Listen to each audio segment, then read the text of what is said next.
Hello there. What's going on, everybody? Today we're going to be unboxing and building out Doctor Strange and Wong from Marvel Crisis Protocol. This is a pretty highly anticipated pack coming for a while. Doctor Strange is one of those characters that's pretty important, especially in the MCU, and it's really nice to see him show up in this game, especially Wong also. Well, maybe not especially Wong. Wong is kind of one of those dudes I could have taken or leaving, but taken or leaving? Leaving isn't left. Left is the past tense of leave, so not leaving. That's like bread. Anyway, if you guys are new here to the channel, I want to remind you about the giveaway. I'm giving away a $25 Amazon gift card. All you have to do is be a subscriber and leave a comment on this or one of my videos.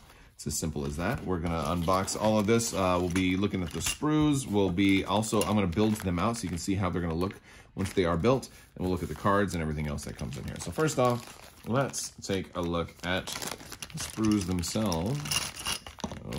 All right, so it looks like Doctor Strange is going to be on a medium base. And we're going to get two versions of that.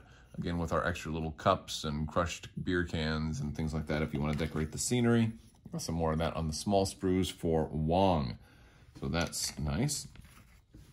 First up, we got Wong's sprue. This one looks real simple, except for his little hand with his fingers there. I don't know why they had to make that a whole separate piece. It looks like it could have gone under this just fine, but what do I know? He's standing on some flame, so that's a nice little sprue there. And we've got Doctor Strange's, who, of course, he's got to have the big fancy stuff. So there we go. I guess that's probably I'm gonna have to prime this pretty light and then maybe use some contrast paint or something to get like magical effects going on. It'd be fun to airbrush this separately before I put it on, but I'm probably not gonna do that. I'm gonna try and do it the brush way and kind of the more fancy traditional type of way. We'll see. Yeah, but he didn't look too complicated here. Not too many really small parts. So ultimately, these don't look half bad as far as sprues are concerned. Nice. We've got our kind of instruction manual here. We've got for our assembly. And then we've got all of our cards and cardboard. Let's take a look at these. All right, so first up, we're going to take a look at Wong. Wong is only going to be a 2-point character, so real cheap, only 4 health, medium speed, 2 low defense, 2, 3, 3. So just looking at the stats, he seems like somebody that's going to die real quick. You know, that's kind of a bummer. And he's only got strike. So hopefully his abilities are awesome because his stats are pretty bad initially. But yeah, so it's a 4-die attack, range 2. So he's good luck trying to get some attacks in with him. All right. He's got Faithful Assistant. It costs him 2 power. Choose another allied character within range 3 of this character. It gains a power. A character may be affected by this superpower once per round. So he can give his power to other people. And so I guess that's kind of useful.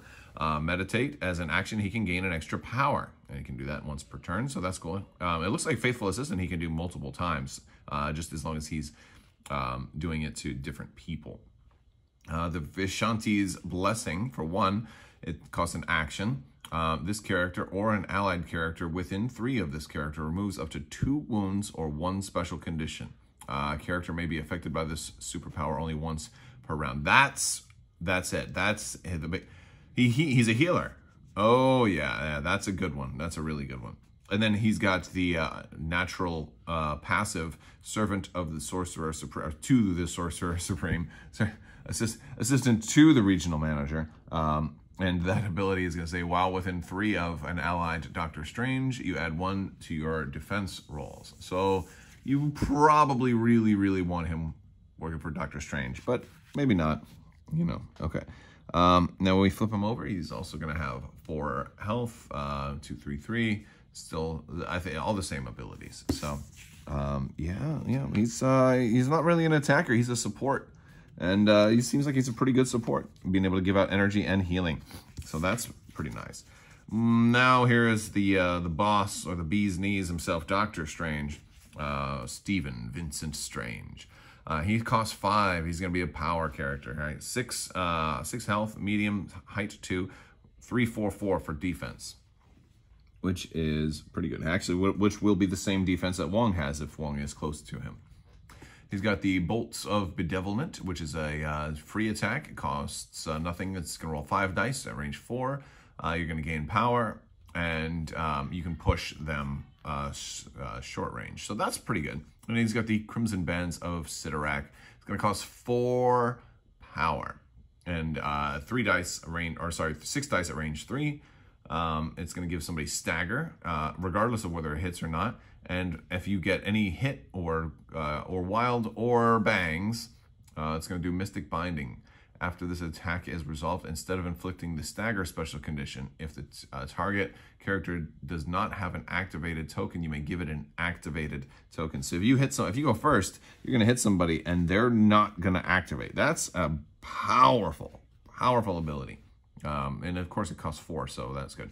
He can lead the defenders. So once per turn, when an allied character declares an attack, before choosing a target, it may spend a power. If it does, you may choose whether this attack type, which type of attack it is, whether it's going to be red, yellow, or blue. If this attack deals damage, the target character gains the Hex special condition. That's actually pretty nice. I don't know what Hex does off the top of my head, but again, we'll have to go back and look it up. Oshtur's Refuge is a 3 cost. This character or an allied character within 2 of the character may remove up to 3 wounds. This superpower may be used only once per turn. That's so good. Wow. So you got 2 healing characters here. And then Hoggoth's Hoary Wisdom for 2. When this character or an allied character within 3 of this character is targeted by an attack, this character may use the superpower. Add 2 dice to the character's defense roll against this attack. I really like that to try and keep Wong alive, right? Yeah, that's a nice one. We've got a lot of stuff here. He's got the Eye of Agamotto. This character may modify and reroll skull results. This character may reroll any of its attack or defense dice once per attack. Incredible ability. This is why he's so expensive. He's really strong. Shield of the Seraphim. All of its. Maybe all. So if you're going to do that, you can't just pick all your bad ones and reroll them. You have to reroll the whole roll. Shield of the Seraphim. Whenever this character rolls dice, after the effect is resolved, it gains a power if it rolled at least 1 shield, or at least 1 block. And he's he's got flight, and he's a gem bearer. He can bear the soul or time gem. Now, speaking of those gems, he does come with the soul gem. Ironically, he does not come with a time gem. Even though considering he wields the Eye of Agamotto, he comes with the Soul Gem, which is going to cost 1. He's going to get an extra power because it's an Infinity Gem.